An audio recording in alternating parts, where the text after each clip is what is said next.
Lorsque Frédéric et Hervé ont décidé d'avoir des enfants, c'était bien évidemment pour s'en occuper tous les deux.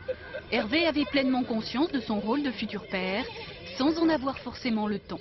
2 semaines de congé de paternité à la place de 3 petites journées, plus qu'un symbole, cette réforme est à leurs yeux une nécessité. C'est très bien ces 15 jours. Ça permet à la maman de rentrer en toute confiance à la maison, d'organiser la maison.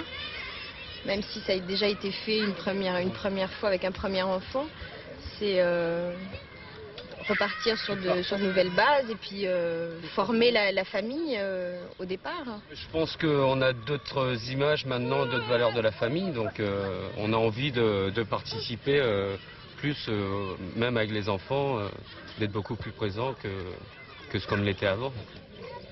En allongeant la durée du congé de paternité, le gouvernement affirme sa volonté de prendre en compte la place du père au sein de la famille, une façon de le responsabiliser. C'est surtout un véritable bouleversement des mentalités. Si l'on veut que le père joue son rôle jusqu'à ce que l'enfant devienne un adulte, il faut lui marquer qu'il doit prendre le temps de le faire, et ce dès la naissance. Donc je crois que dans notre société, l'égalité des hommes et des femmes passe par l'égalité des parents.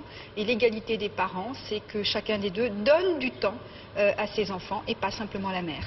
Dans les pays scandinaves, seuls 40% des pères choisissent de prendre ce congé de paternité.